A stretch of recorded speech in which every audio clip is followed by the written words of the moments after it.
আসসালামু আলাইকুম প্রিয় শিক্ষার্থীরা, কেমন আছো সবাই? আজকের ভিডিওতে কিন্তু আমরা দেখব যে রাইট ফর্ম অফ ভার্বসের ভার্ব 3 অর্থাৎ ভার্বের পাস্ট পার্টিসিপল ফর্মগুলো কোন কোন জায়গায় আমরা বসাবো, কিভাবে বসাবো, কেন বসাবো সেটা একটু দেখব।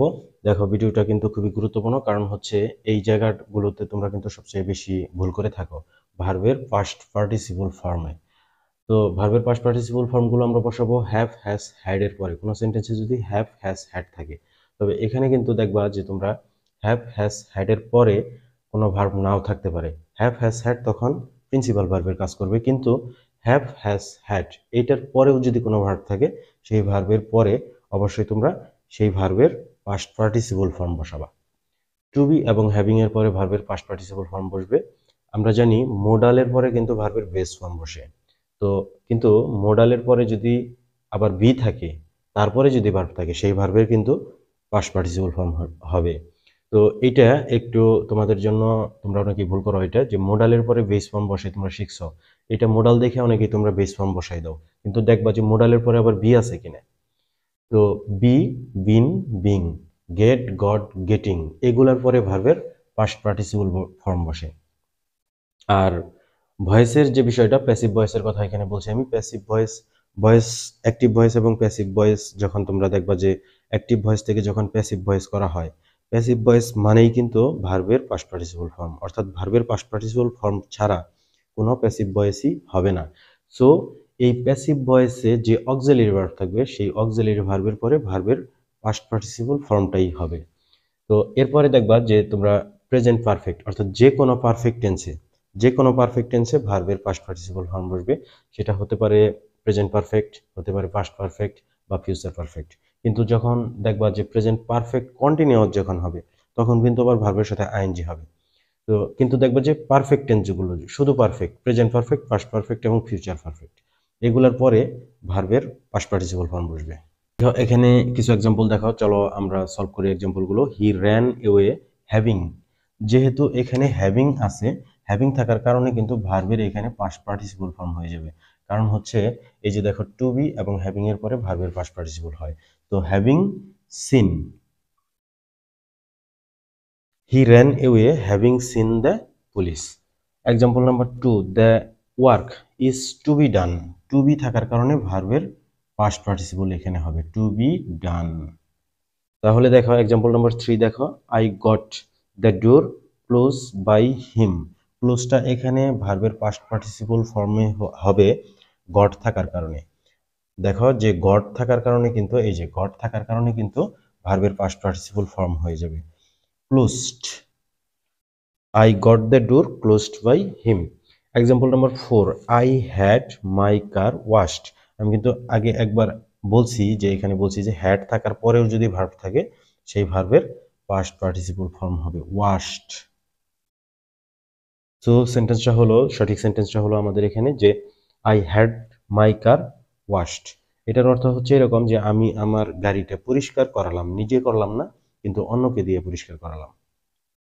সো দেখো, এই শব্দগুলো যদি সেন্টেন্সের মধ্যে থাকে, তাহলে সেন্টেন্সটা কিন্তু অবশ্যই প্রেজেন্ট পারফেক্ট টেন্স হয়ে যাবে। আর প্রেজেন্ট পারফেক্ট টেন্সের স্ট্রাকচার তোমরা জানো, subject plus have has plus V3 অর্থাৎ ভার্বের past participle form plus object. তাহলে নিঃসন্দেহে এটাকে, এই শব্দগুলো কিন্তু তোমাদেরকে মুখস্থ করে নিতে হবে, যে শব্দগুলো থাকলেই তোমরা প্রেজেন্ট পারফেক্ট টেন্সে করে ফেলবা। দেখো এক্সাম্পলগুলো রাখছি তোমাদের জন্য, যে I see him recently, recently থাকার কারণে পুরো সেন্টেন্সটা প্রেজেন্ট পারফেক্ট টেন্স হয়ে যাবে। তাহলে আই হ্যাভ সিন, সিন অর্থাৎ প্রেজেন্ট পারফেক্ট টেন্সের স্ট্রাকচারে আমরা মিলিয়ে ফেললাম যে I subject, have has, V3 object, এইভাবে। তো দেখো এখানে he go out just now, just now আছে, যার মানে present perfect tense. He has, গোর V3 হচ্ছে went, he has went out just now. Example number 3, he has an accident recently. দেখো এখানে আমাদেরকে ভার্ব খুঁজতে হবে, ভার্ব কোনটা।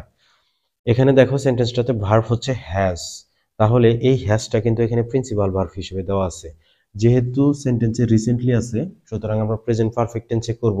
তাহলে দেখো প্রেজেন্ট পারফেক্ট টেন্সের কিন্তু স্ট্রাকচার হচ্ছে সাবজেক্ট, এরপরে হ্যাজ বা হ্যাভ। তাহলে আমরা হ্যাজ বসাইলাম। এখন আমাদের ভার্ব হচ্ছে হ্যাজ, তাহলে এই হ্যাজ এর আমাদেরকে V3 করতে হবে। হ্যাজের V3 করলে হবে হ্যাড। তাহলে পুরো সেন্টেন্সটা হইলো যে he has had an accident recently. তাহলে সাবজেক্ট হ্যাভ হ্যাজ V3 বা ভার্বের পাস্ট পার্টিসিপল ফর্ম এবং object extension. Example number 4, lately he get married. Lately থাকার কারণে আমরা এখানে বসাবো যে he has got married. Example number 5, man already land on moon successfully. তাহলে অলরেডি থাকার কারণে ম্যান হ্যাজ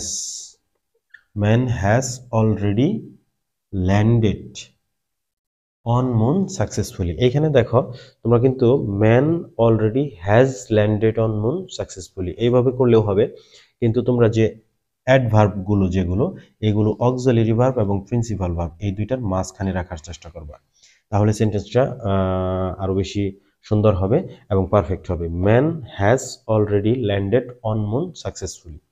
তো এটাও কিন্তু এই যে V3 হওয়ার একটা কারণ, যে V3 কেন হয়, প্রেজেন্ট পারফেক্ট টেন্স V3 তো হবেই, পাস্ট পার্টিসিপল তো হবেই। তো এই শব্দগুলো থাকলে প্রেজেন্ট পারফেক্ট টেন্স হবে এবং ভার্বের পাস্ট পার্টিসিপল হবে, কিন্তু অক্সিলারি ভার্ব যেটা লাগবে যে প্রেজেন্ট পারফেক্ট টেন্সে হ্যাভ হ্যাজ, এটা বসাইতে কিন্তু আবার ভুল করো না। তো আজকের ভিডিও এই পর্যন্ত। পরে রাইট ফর্ম অফ ভার্বসের ভার্বের সাথে আইএনজি হয় কোন ক্ষেত্রগুলোতে সেইগুলো নিয়ে আরেকটা ভিডিওতে, নেক্সট ভিডিওতে কথা বলবো। তো thanks for watching this video. Thank you.